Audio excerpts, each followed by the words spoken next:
अस्सलामु अलैकुम वरहमतुल्लाहि वबरकातुहू। आज का जो हमारी पोस्ट है वो है सक्ता यानी कि एपोलेप्सी।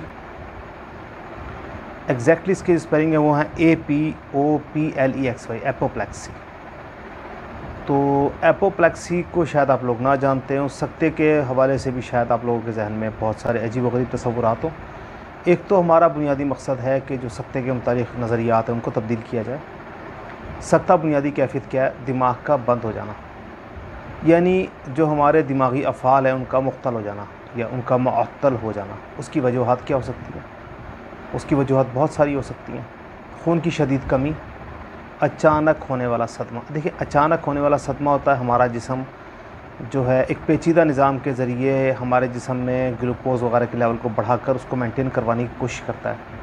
अगर हमारे जिस्म में इतनी स्टेबिलिटी ना हो, जिस तरह कुछ लोग ऐसे होते हैं जो नॉर्मली आराम तलब ज़िंदगी गुजारते हैं, अमीर लोग होते हैं, उनकी ज़िंदगी में कोई स्ट्रगल ज़्यादा नहीं होती, तो उस सूरत में जिस्म के अंदर इतनी सलाहियत नहीं होती कि वो सदमे को एब्ज़ॉर्ब कर सके, या अचानक किसी बुरी ख़बर को या बुरी कैफियत को तो उसकी वजह से जिस्म पर प्रेशर पड़ता है और वो फंक्शंस जो पूरी तरह परफॉर्म नहीं हो सकते और पेशेंट कोमे की कंडीशन में या सक्ते की कंडीशन में चला जाता है, यानी आर्जी तौर पर हवास का मुख्तल हो जाना।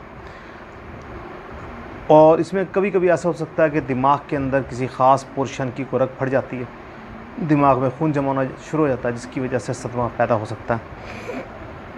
अगर हम इसकी सिम्टम्स की बात करें तो सिम्टम में इसकी कुछ प्री सिम्टम्स होती हैं, कुछ पोस्ट सिम्टम होती हैं।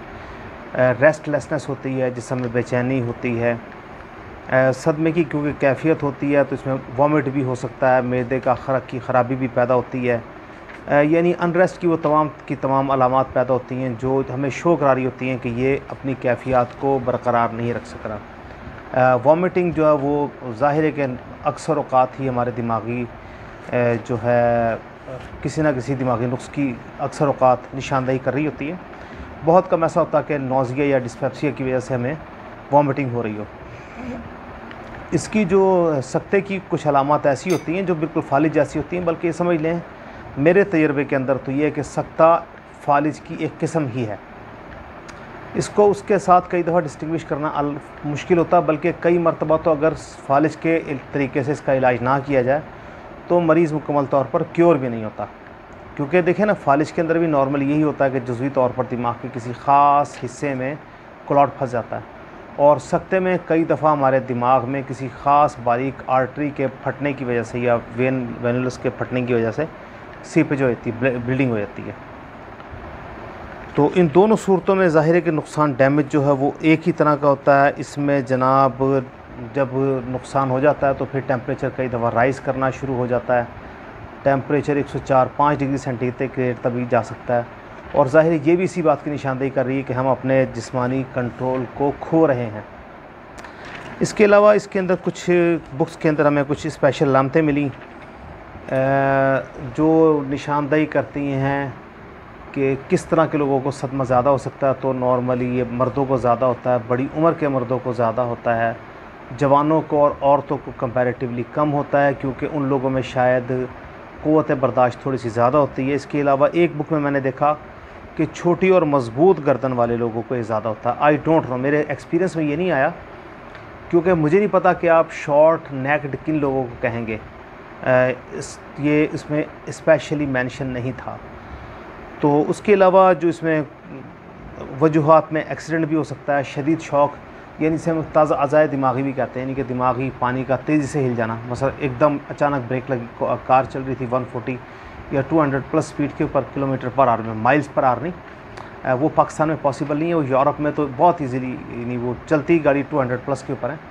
पाकिस्तान में अराउंड 200 किलोमीटर के ऊपर अगर वो गाड़ी चल रही है, अचानक उसे ब्रेक लगे, और वो जो सदमा अगर कमज़ोर दिमाग वाले के लिए वो एक सक्ते की सूरत में वक़ूफ़ पज़ीर हो सकता है। इसके अलावा सर पे लगने वाली चोट भी सक्ते की बेसिक तो वही है ना, कि दिमाग के अंदर मूवमेंट्स पैदा हो जाना, या जिसकी वजह से सीपेज हो, या जिसकी वजह से दिमाग में फ्लूइड्स की मिक़दार बढ़ जाना। तो इसकी मज़ीद जो अलामतें जो हैं वो अचानक जो है शुगर लेवल का चेंज होना भी इसमें एक अलामत पैदा हो सकता है। डायबिटिक के पेशेंट्स को मैंने सक्ते में जाते हुए देखा है, और लेकिन मैंने 90% जो केसेस थे वो यही देखे हैं कि अचानक किसी ख़बर के आने की वजह से जिसको बर्दाश्त ना कर सके और नॉर्मली दिल के कमज़ोर पड़ने वाले लोगों में, जिनके अंदर दिल फेल हो रहा होता है, उनके अंदर ये सदमे की अलामत बहुत ही शदीद होती हैं। नाज़रीन, अब हम इसकी ट्रीटमेंट की तरफ बात करते हैं तो हम क्योंकि अल्टरनेटिव मेडिसिन में ही डील कर रहे होते हैं, तो इसमें हर्बल मेडिसिन का जो तरीका इलाज है वो सिंपल है। इसमें कुश्ता जवाहर मोरा बहुत ही शानदार रिज़ल्ट देने वाली दवाई है। इसको नॉर्मली दवाउल मिस्क में शामिल करके इस्तेमाल करवाया जाता है। नॉर्मली 50 ग्राम दवाउल मिस्क के अंदर 3 ग्राम कुश्ता जवाहर मोरा मिलाया जाता है, और जब ये कंपाउंड मिक्स हो जाता है, इसको अच्छी तरह तैयार कर लिया जाता है, तो नॉर्मली आधा ग्राम से 1 ग्राम तक, यानी कि टिप ऑफ द टीस्पून से लेकर क्वार्टर टीस्पून तक इसको, क्योंकि दवाउल मिस्क अक्सर वक़्त भारी होती है, अगर ख़ुद बनाई हुई हो तो बाज़ारी के बारे में मैं कुछ नहीं कह सकता। इसके अलावा खमीरा गावजुबा सादा, इसकी प्रिवेंशन के लिए इस्तेमाल किया जा सकता है, दिमाग को ताकत देगा। इसके अलावा जो है खमीरा गावजुबा अमरी जवाहरदार, इसके अलावा एक बहुत ही कदीम फार्मूला है, तिब्बी फार्मूला खमीरा एशम हकीम अरशद वाला, ये बहुत ही उम्दा काम कर सकते हैं। अब नाज़रीन, इसके इलाज के हवाले से जो है साबिर मुल्तानी साहब की हम बात करें तो तिरियाक़ तबखीर जो है, शिंगरफ वाला जो है, वो बहुत ही उम्दा, इसका 0 नंबर, यानी कि आप समझ लें कि 125 मिलीग्राम से लेकर 500 मिलीग्राम तक आप इसको मरीज़ को दे सकते हैं। इसमें याद रखिएगा कि जिस तरह हमने आपको फालिज में बताया था कि बहुत ठंडी दवाइयाँ पेशेंट्स को नहीं देनी, लोग उसके सीपेज की वजह से समझते हैं शायद ये हाई ब्लड प्रेशर की वजह से ऐसा हुआ, हालांकि ये सिर्फ एक क्लॉट की वजह से अक्सर ऐसा हो सकता है। बेसिक फंक्शन इसका यही होता है कि क्लॉट को रिमूव किया जाए, इसलिए इसमें हम हल्दी को भी रेकमेंड करते हैं और लहसुन को भी रेकमेंड करते हैं पेशेंट को।